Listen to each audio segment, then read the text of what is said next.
Muy buenos días para todos.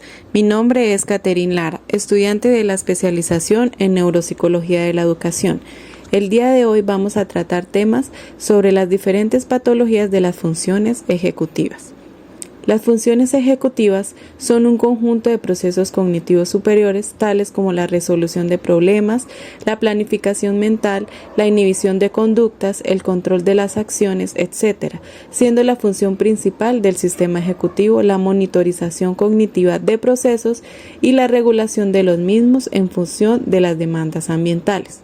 Durante los últimos años, el término función ejecutiva ha ido sustituyendo al término función frontal debido al hecho de que estos déficits pueden observarse también por lesiones que no se encuentran en el lóbulo frontal, como por ejemplo el estriado, el tálamo, la sustancia blanca anterior o el cerebelo.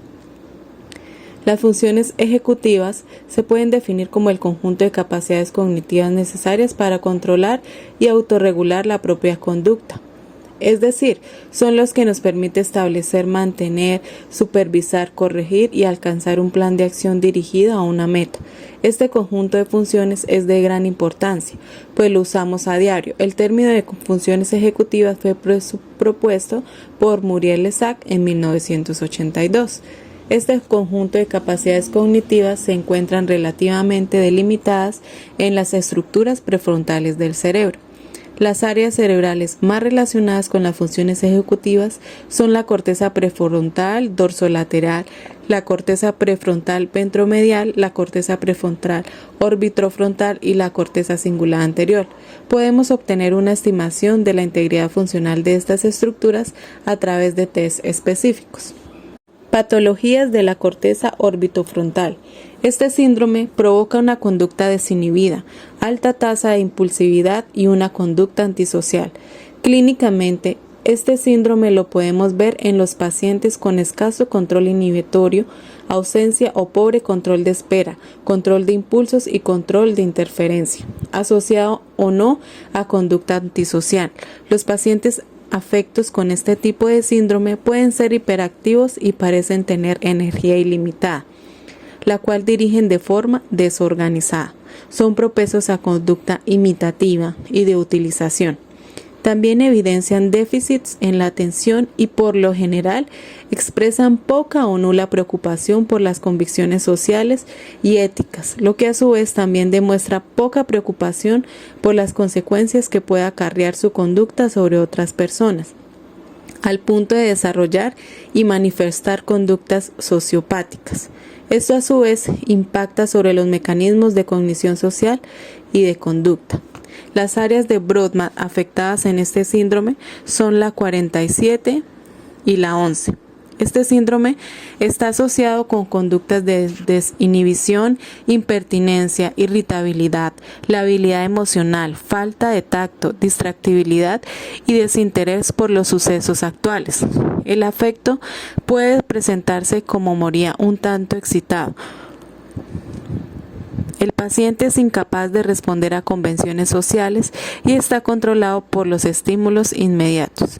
Cummings en 1993 observó imitación automática de gestos. Curiosamente, las lesiones del circuito orbitofrontal también pueden relacionarse con trastornos de tipo obsesivo-compulsivo. Slinger y Damasio en 1985 utilizan el término sociopatía adquirida para describir los trastornos en la regulación comportamental y que incluyen tanto la falta de comprensión como el remordimiento consecuente a conductas inapropiadas. La corteza orbitofrontal se relaciona sobre todo con el sistema límbico y con las regiones basales del cerebro anterior. Afecta fundamentalmente a la inhibición de impulsos, por lo que el paciente se muestra inadecuado en el contexto social, desinhibido en su conducta, incluso alimentaria o sexual, hiperactivado en el movimiento, distráctil y sin capacidad para el juicio moral. Los pacientes aparecen como impulsivos, sin capacidad para la toma de decisiones y con tendencia a la perseverancia. Patologías de la corteza dorsolateral. Este síndrome, también llamado síndrome disejecutivo, se caracteriza por una grave alteración de las funciones ejecutivas, lo que genera en el paciente un alto grado de desorganización.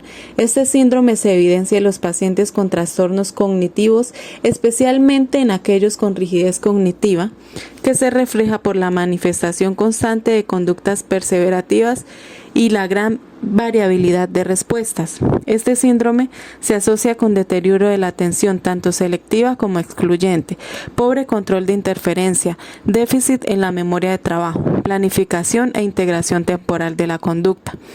Los pacientes afectos con este tipo de síndrome tienden a evidenciar poca iniciativa y abandonar la tarea propuesta sin alcanzar las metas asignadas. Las áreas de Brodmann afectadas en este síndrome son la 46 y la 10. Se insiste en que el circuito dorsolateral es fundamental en las funciones ejecutivas, referido por Cummings en 1993. El defecto más frecuente es la incapacidad de organizar una respuesta comportamental ante la presencia de estímulos nuevos o complejos. Los síntomas siguen todo un proceso e incluyen la capacidad de alternar las conductas, utilizar estrategias apropiadas y organizar la información para adaptarse a los cambios ambientales. Las demencias subcorticales se caracterizan por defectos en las funciones ejecutivas. Por lo general, los pacientes muestran latencias de respuestas largas y dificultades en la recuperación semántica, aunque conservan el reconocimiento.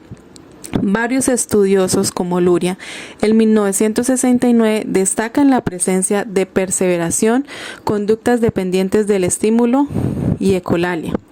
De haber lesiones dorsolaterales del hemisferio derecho. Hay trastornos de tipo no verbal y paralingüístico, y en caso de lesiones dorsolaterales del hemisferio izquierdo, habrá disminución en la fluidez verbal y afasia extrasilviana transcortical motora. Luria, en 1980, señala que un aplanamiento emocional corresponde a lesiones bilaterales. Asimismo, hay dificultades para ordenar la información en secuencias. Las regiones ventrales y dorsales de la corteza prefrontal podrían participar en la habilidad para tomar decisiones racionales y evitar situaciones de riesgo. En resumen, el síndrome prefrontal no es homogéneo, sino que pueden existir diversas variantes de acuerdo con las características como localización, extensión y etiología específicas del daño. Sin embargo, la distinción de diferentes subtipos según su localización precisa es apenas tentativa. Por último, es necesario señalar que no todos los procesos ejecutivos se encuentran mediados por la corteza frontal, referido por Andrés y Van der Linden en el 2002, aunque los trastornos ejecutivos por patología frontal son mucho más graves. Las lesiones prácticamente todas las áreas del cerebro pueden asociarse con defectos ejecutivos. Consiste en la alteración propiamente de las funciones ejecutivas, que se caracteriza por una alteración de la capacidad de focalizar la atención y un trastorno en la capacidad para el razonamiento abstracto, la secuenciación u ordenación temporal de la información, la planificación, la fluidez verbal y la memoria de trabajo. Es frecuente que estos déficits puedan además acompañarse de apatía o de depresión. Patologías de la corteza ventromedial.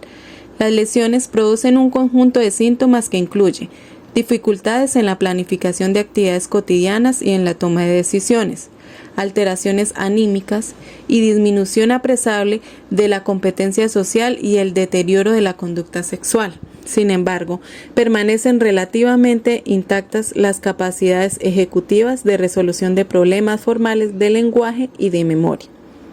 Los pacientes lesionados suelen perder la capacidad para planificar las tareas cotidianas, administran su dinero de una forma inconsciente que suele llevarlos a la ruina y les es casi imposible mantener un empleo.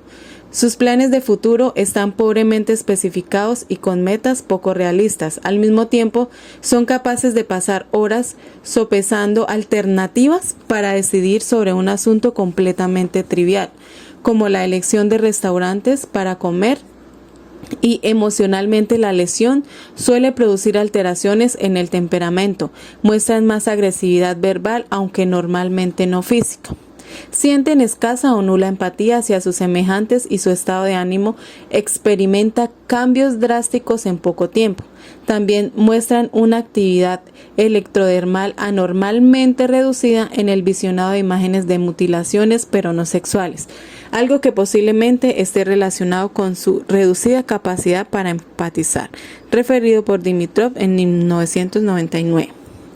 La falta de competencia social se manifiesta en la incapacidad de estos pacientes lesionados para mantener las amistades previas a la lesión y para formar nuevas, por la pérdida del sentido de la responsabilidad, por un comportamiento inadecuado al contexto social de cada momento, como por ejemplo utilizar lenguaje obsceno provocativo ante personas con las que la relación es escasa.